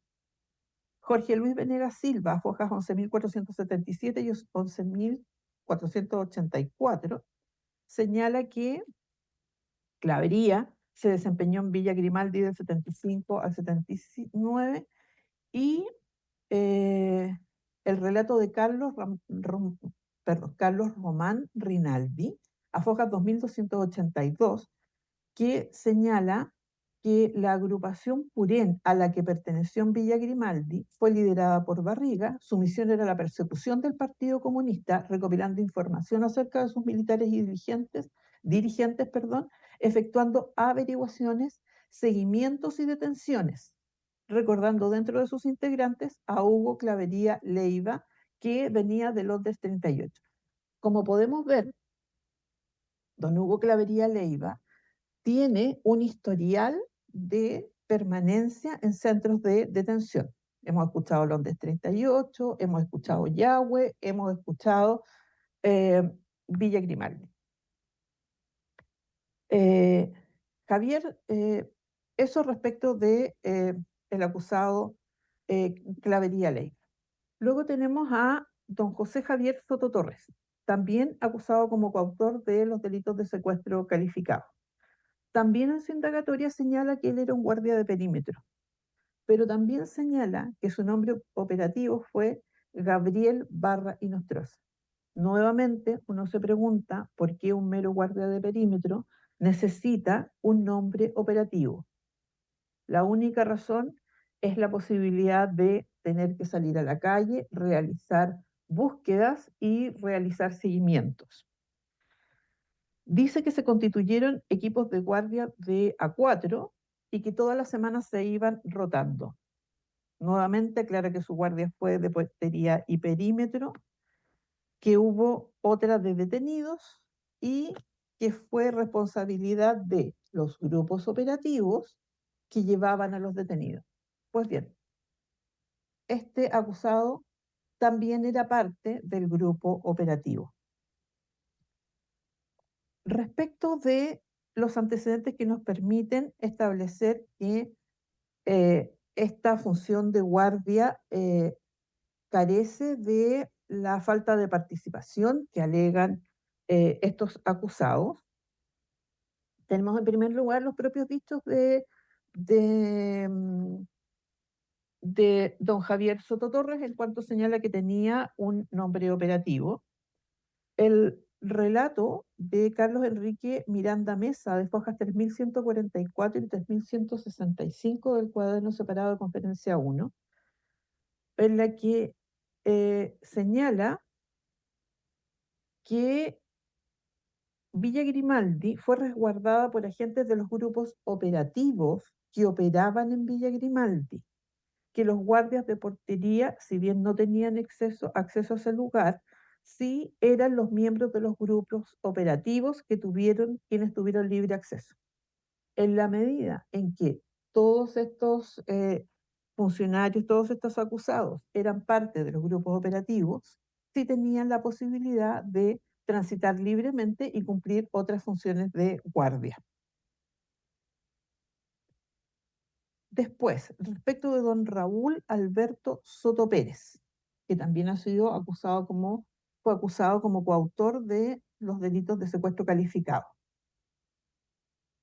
También señala que fue guardia externo en Villa Grimaldi, señala que no prestó servicios a la Brigada Caupolicán, que no integró ningún grupo operativo y solo realizó guardia externa y no tenía, por lo tanto, acceso a las víctimas de secuestro. Lo cierto es que el señor Soto Pérez también señala haber tenido un nombre operativo. Y en ese entendido, entonces, parece aceptable sostener que era parte de los grupos operativos que funcionaban tanto en Villa Grimaldi como en Simón Bolívar. En cuanto a don Juan Carlos Escobar Valenzuela, otro de los acusados como coautor de los delitos de secuestro calificado, señala que entró a la DINA en el año 1973, que también estuvo en Rocas de Santo Domingo, estuvo en Rinconada, en el cuartel general, en Londres 38 y finalmente fue destinado a Villa Grimaldi, donde permaneció hasta 1978 con el nombre operativo de Ricardo Muñoz. Dice que hasta mayo del 75 estuvo de guardia en el portón de ingreso, donde existieron 3 equipos de guardia, que luego pasó a cumplir funciones de casino y que en ese sentido él era solo el encargado de cocinar al interior de Villa Grimaldi. Nuevamente, sus señorías, cuesta entender que un simple cocinero necesite un nombre operativo si no es para cumplir funciones de seguimiento y de detención. Luego,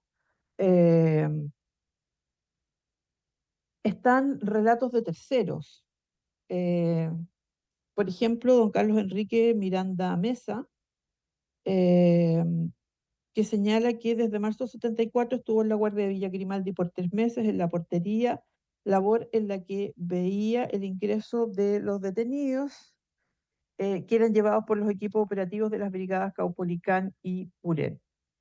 Y que, como señalé antes, debían cerciorarse de quien conducía el vehículo. Y en este sentido, esta declaración nos permite establecer que quienes eran parte de las brigadas Caupolicán y Purén, más allá de lo que nos señalen los acusados, lo cierto es que ellos tenían la condición de operativos y por lo tanto formaban parte de las brigadas, y lo único que hay en contra de esta afirmación son sus propios dichos.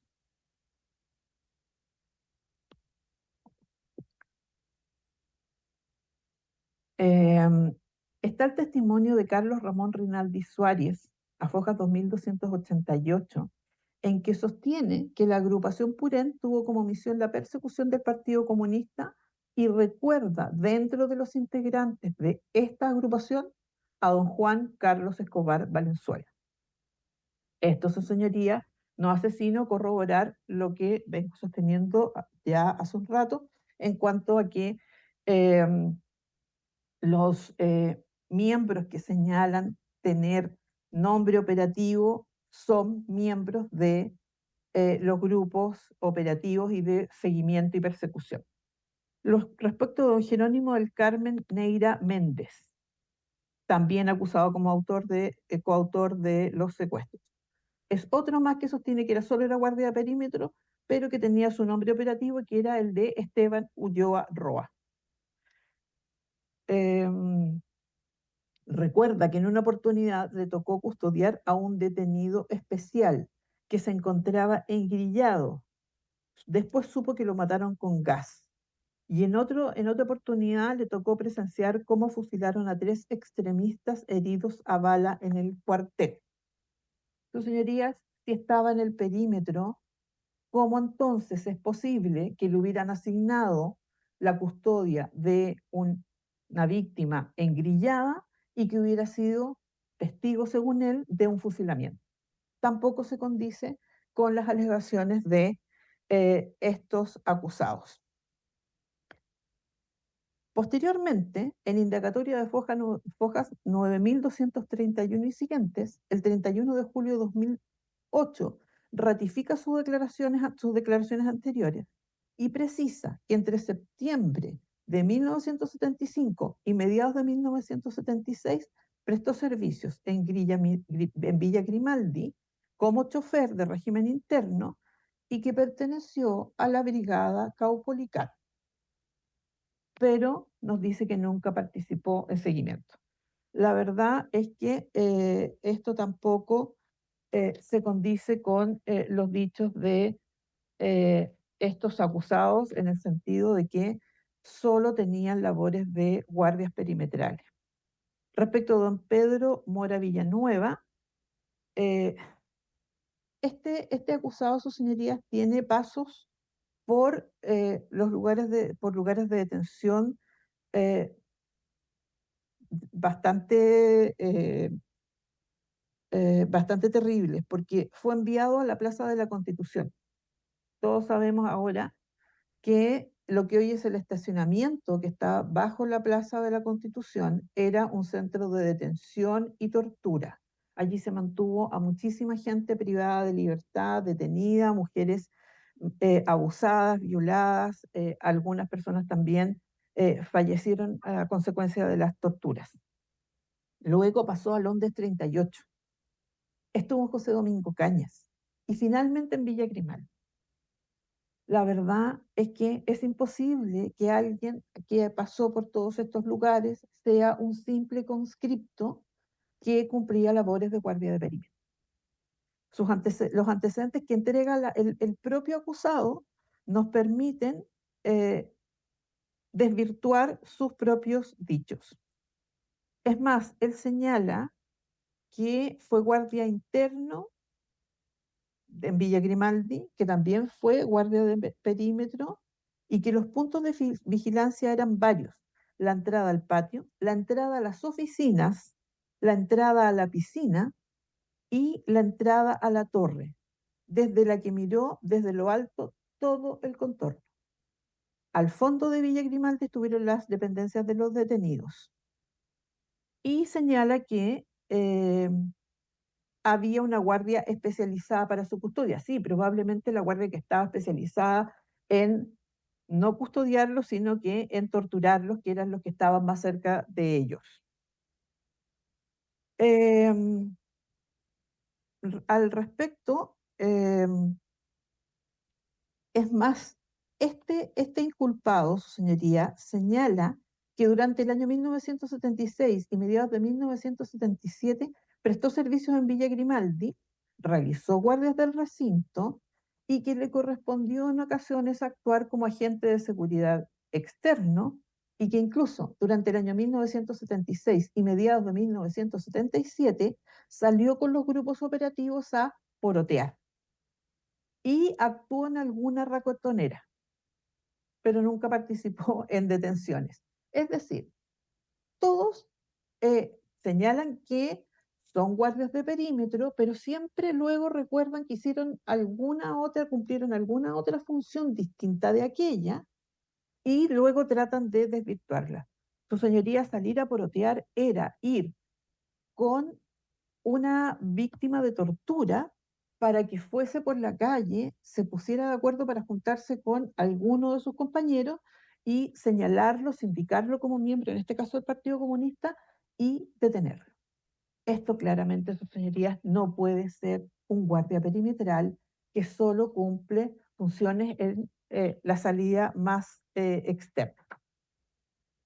Luego, su señoría, respecto de don Jorge Marcelo Escobar Fuentes, señoría, Ahora, su tiempo, me queda un minuto. señoría, pedí 30 minutos, me anuncié con 30 Yo minutos. agregando, yo no Ya. tomo tiempo. Bueno, su señoría, voy a referirme a la otra, a nuestra otra causal de casación, que tiene, Punto por el eh, tiempo. perdón, su señoría. Brevemente por el tiempo. Brevemente, su señoría, le pido unos minutos más. Lo que pasa es que la única forma de desvirtuar lo dicho era Sí, de esta voy a manera. seguir alegando ahora. Señorías, en cuanto a la, confusión que se produce en la sentencia y que transgrede el numeral 5 del artículo 12 del Código Penal, toda vez que confunde los conceptos de calificante con los de agravante, y por lo tanto se señala en la sentencia que tratándose de un delito de homicidio calificado, no puede utilizarse nuevamente la misma calificante para aumentar la pena. Eso no es lo que ocurre, no es lo que sostenemos es que efectivamente se trata de un delito de homicidio calificado, que eso tiene que ver con el tipo penal, pero las agravantes tienen que ver con la actuación de los autores.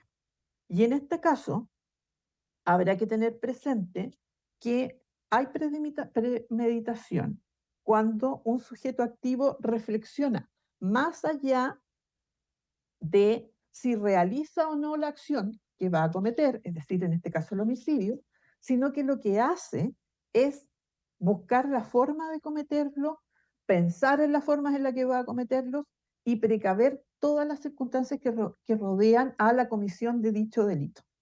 Eso, su señoría, es la agravante de actuar, de obrar con premeditación conocida, que nada tiene que ver con la calificante del homicidio. Luego, su señoría, también la otra causal es la del número 4, perdón, es la agravante del número 4 del artículo 12. Aumentar deliberadamente el mal del delito causando otros males innecesarios para su ejecución. Y en este caso, la forma de muerte de don Víctor Díaz fue absolutamente cruel, sin ninguna necesidad. Se le puso una bolsa plástica en su cabeza, se le asfixió de esa manera, que como podrán imaginar sus señorías, es una forma lenta de asfixia, siendo ello absolutamente innecesario. Todos esos agentes que estaban ahí portaban armas, su señoría. No era necesario someter a don Víctor Díaz a la asfixia de esa manera. No era necesario una tortura aún más después de todos los meses en los que lo habían torturado sistemáticamente y lo habían mantenido encerrado. Esta alevosía, su señoría, tiene que ver con la incapacidad en la que está la víctima de defenderse. Claramente, don Víctor Díaz no solo no tenía fuerzas por el tiempo que llevaba detenido, sino que además no tenía energía moral para defenderse a propósito del tiempo de detención que había sufrido. Su señoría, voy a, en definitiva, entonces, solicitar de sus excelentísimas señorías acoger el recurso de casación del fisco. En primer lugar, para que en estos autos se modifique la sentencia en aquello que se ha recurrido, que se dicte la respectiva sentencia de reemplazo y que en lugar de absolver a los acusados Hugo Hernán Clavería Leiva, José Javier Soto Torres, Raúl Alberto Soto Pérez, Juan Carlos Escobar Valenzuela, Jerónimo del Carmen Neira Méndez, Pedro Mora Villanueva y Jorge Marcelo Escobar Fuentes y René Miguel Rivero Valderrama, se les sentencie como autores del delito de secuestro calificado de las víctimas que sus señorías ya han escuchado al señor relator y que yo ya señalé, y se les imponga una pena consistente en pena de presidio perpetuo calificado para cada uno de ellos. Lo mismo respecto de don Juvenal Alfonso Piña Garrido, don Juan Hernán Morales Salgado, don Sergio Orlando Escalón Acuña, doña Gladys de las Mercedes Calderón Carreño y don Jorge II Pichumán Curiqueo.